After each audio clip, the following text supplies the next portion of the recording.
Hello viewers and welcome to my YouTube channel Shine with Economics। आज हम लोग पढ़ने जा रहे हैं about elasticity of demand and it's measurement. Okay, now चलिए हम लोग थोड़ा सा रिवाइज कर लेते हैं। जैसा कि हमने फर्स्ट वीडियो में आपको बताया था, what definition of demand, what is demand. Okay, demand includes 5 components.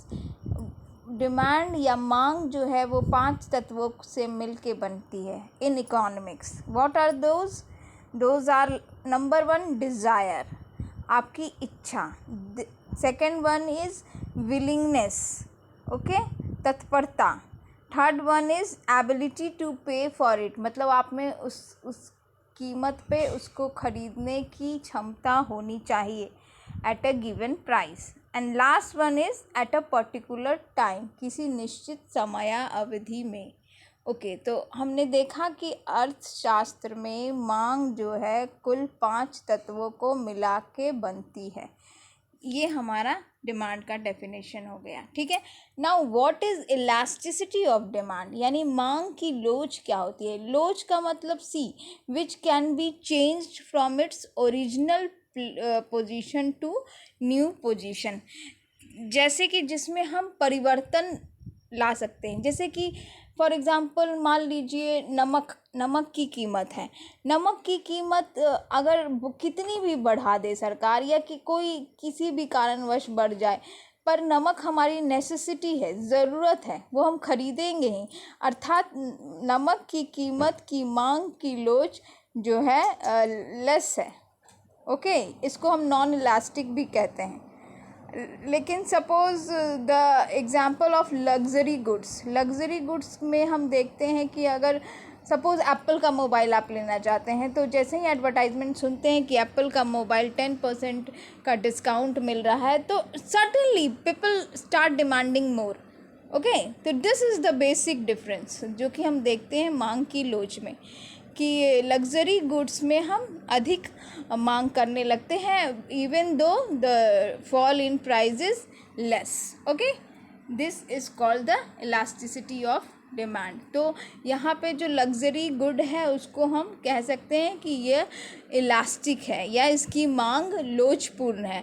और वहाँ नमक में हम लोग देख रहे थे कि उसकी मांग बेलोच थी। कीमत में कितना भी परिवर्तन हो जाए उसकी मांग में कोई परिवर्तन नहीं होगी, क्योंकि लोग उसको खरीदेंगे ही। ओके, तो this is the basic difference in elastic and non elastic product. Okay, now next is the definition given by great economist Alfred Marshall.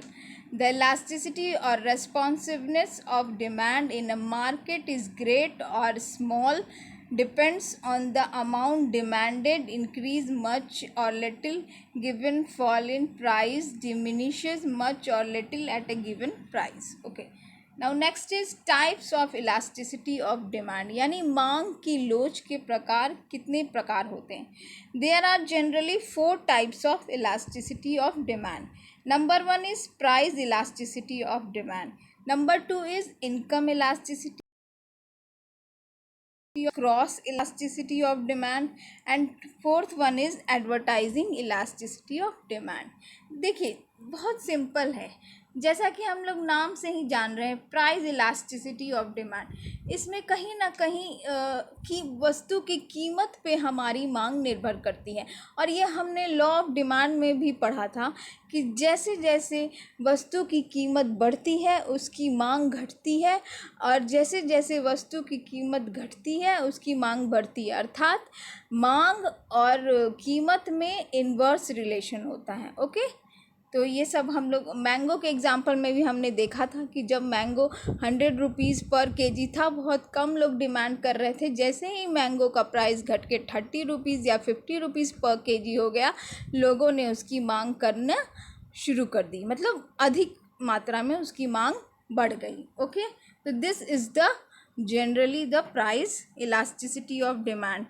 इसमें भी जैसे कि कुछ प्रोडक्ट हैं, जैसे कि गैसोलीन, ओके, उसका कीमत कितना भी बढ़ जाए उसकी मांग ज्यों की त्यों रहेगी? क्योंकि वो नेसेसरी है।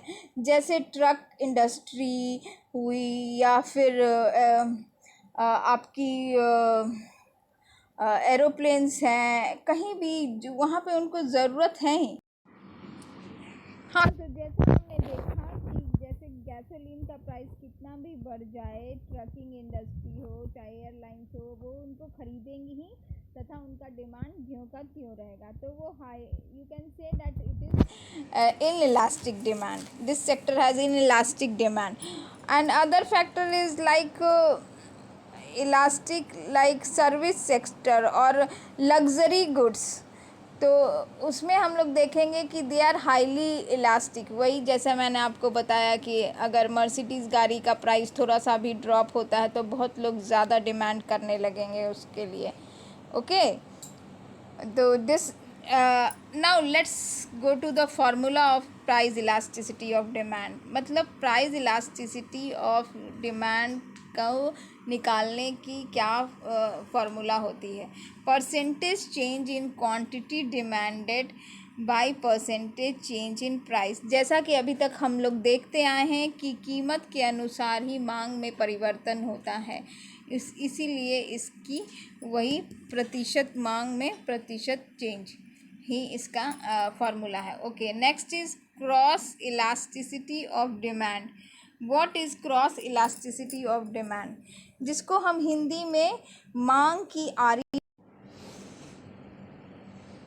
ओके, नाउ क्रॉस इलास्टिसिटी के हिंदी में मांग की आड़ी लोच भी कहते हैं। Cross elasticity of demand measures the sensitiveness of one product over another product. देखिए, इसमें बेसिकली हम पढ़ते हैं कि एक वस्तु की कीमत में आए परिवर्तन के कारण दूसरे वस्तु में जो परिवर्तन को अनुभव किया जाता है उसे ही हम क्रॉस इलास्टिसिटी कहते हैं। तो देखिए, बेसिकली इसमें 3 प्रकार के गुड्स आते हैं। एक तो होता है सब्स्टिट्यूट गुड्स, यानी कि जैसे कि टी और कॉफ़ी। अगर चाय महंगी हो गई तो कस्टमर ने कॉफ़ी ऑर्डर करना शुरू कर दिया, अगर कॉफ़ी महंगी हो गई तो कस्टमर ने चाय का डिमांड बढ़ा दिया। तो ये चाय एंड कॉफ़ी का प्राइस इफ़ेक्ट है ईच अदर पे। ओके, तो इसको हम पॉजिटिव क्रॉस इलास्टिसिटी भी कह सकते हैं। Okay, next is complementary goods. Complementary goods जैसे ब्रेड एंड बटर। देखिए, इसमें क्या है कि अगर बटर का दाम बढ़ता है तो ब्रेड का भी डिमांड, बटर का तो डिमांड घटेगा, उसका इम्पैक्ट ये होगा कि ब्रेड का भी डिमांड घटेगा। ठीक है, जैसे कि इंक एंड पेन, तो दोनों की कीमतों के प्रभाव का असर एक दूसरे पे हम देखेंगे, इसे ही हम क्रॉस इलास्टिसिटी ऑफ डिमांड कहते हैं। तो एक के कारण जब दूसरे का भी मांग घट जाता है, इसे हम negative cross elasticity of demand के नाम से भी जानते हैं। तीसरा है अनरिलेटेड गुड्स, जो आपस में परस्पर कोई संबंध ना हो। ओके, जैसे कि एप्पल के प्राइस राइज के कारण एप्पल मोबाइल के प्राइस राइज में कोई डिफरेंस नहीं होगा। एप्पल अपनी जगह पे है और एप्पल का मोबाइल अपनी जगह पे है, दोनों के बीच कोई संबंध नहीं पाया जाता है। ओके, तो this will be unrelated goods. Okay, अब इसका फार्मूले पे आते हैं। What is the formula of cross price elasticity?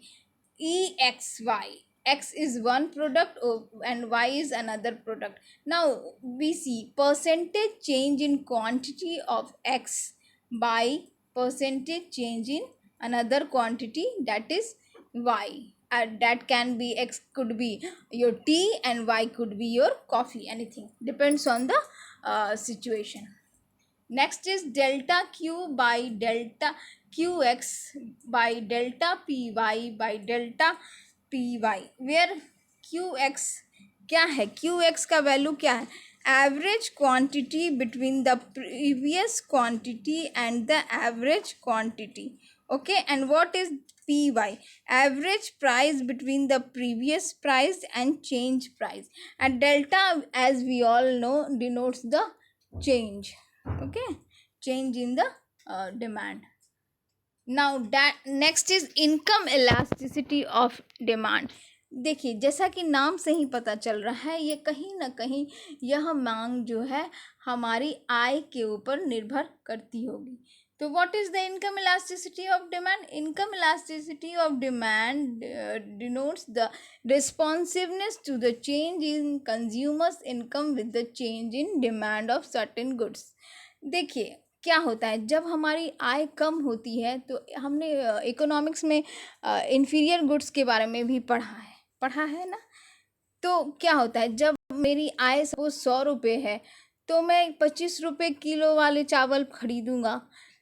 50 रुपये किलो वाले मैं अभी नहीं खरीद सकता, क्योंकि अगर मैं सारी इनकम चावल पे तो नहीं खर्च कर सकता, मुझे और भी बहुत सारी बेसिक नेसेसिटीज़ खरीदनी है. तो मैं कहीं ना कहीं 20 या 25 रुपये किलो वाला चावल ही खरीदूंगा. लेकिन सपोज़ मेरा आय बढ़ के 100 से 500 रुपये हो जाता है, तो अब मेरी क्षमता बढ़ जाती है या मेरी क्रय शक्ति बढ़ जाती है. अब मैं 20-25 के चावल की जगह 50 रुपये वाला चावल भी खरीद सकती हूँ. तो यह हमारी मांग पे असर डाला. जब हमारा आय कम होता है, तो हम निम्न श्रेणी या इन्फीरियर गुड्स प्रेफर करते हैं, या हमारी मजबूरी होती है. लेकिन जैसे ही हमारे आय में बढ़ोतरी होती है, हम उच्च श्रेणी के प्रोडक्ट्स खरीदने और डिमांड करने शुरू करते हैं, तथा आय के स्तर के बढ़ने के कारण हमारी मांग का स्तर भी इक्वली बढ़ता और घटता है. अतः मांग और आय में पॉजिटिव रिलेशन होता है. ओके, डायरेक्टली प्रोपोर्शनल होते हैं. The larger income elasticity of certain products, the greater shift in demand from a change in consumers income. आइए अब देखते हैं इनकम इलास्टिसिटी ऑफ डिमांड को कैसे मापा जाता है. Income elasticity of demand is equals to percentage change in the demand of the quantity by percentage change in the income of the consumer. इसका मतलब है कि जिस रेशियो में कंज्यूमर की आय परिवर्तित हो रही है, उसी रेशियो में उपभोक्ता की मांग भी परिवर्तित हो रही है. Okay, now last segment is advertising elasticity of demand. ये तो हम सब भली भांति परिचित हैं. The value and importance of advertising in market. जैसे ही बच्चे देखते हैं कि कैडबरीज का नया टॉफ़ी मार्केट में आ गया है, वो सारे डिमांड करने लगते हैं, मम्मी मुझे ये टॉफ़ी चाहिए, मम्मी मुझे ये वाला आइटम चाहिए. तो प्रैक्टिकली हम लाइफ में हर दिन देखते हैं कि टीवी में जैसे ही ऐड बढ़ती है किसी भी वस्तु की, उसकी मांग भी बढ़ जाती है. या प्रचार और प्रसार, ये हम किसी भी प्रोड्यूसर के मार्केट के डिमांड को बहुत ज़्यादा इफ़ेक्ट करता है. इसलिए मार्केट के विस्तार में प्रचार और प्रसार का बहुत अधिक महत्व होता है. जितना ज़्यादा वस्तु का प्रचार होगा, उतनी ज़्यादा उस वस्तु की मांग बढ़ेगी. Okay, in English, advertising elasticity of demand measures the impact of advertising expenditure has in generating new sales of the company. जैसे ही कंपनी नए नए प्रोडक्ट लाती है मार्केट में, चाहे वो फेयरनेस क्रीम से, बच्चों के बॉल से लेके बड़ों के कोई भी उत्पाद हो, हम जैसे ही उसका प्रचार देखते हैं, उसकी मांग मार्केट में होने लगती है तथा वो ज़्यादा सेल होने लगती है. This indicates their advertising effort resulting in increased demand of their goods and services. इसलिए कंपनी ज़्यादा से ज़्यादा अपने प्रोडक्ट के प्रचार प्रसार की ओर केंद्रित रहती है, ताकि उनका मार्केट फैल सके और उनकी मांग बढ़ सके. नेक्स्ट वीडियो में हम लाएंगे measurement of elasticity of demand. Okay, thank you so much. Please like, share and comments on my video. Thank you.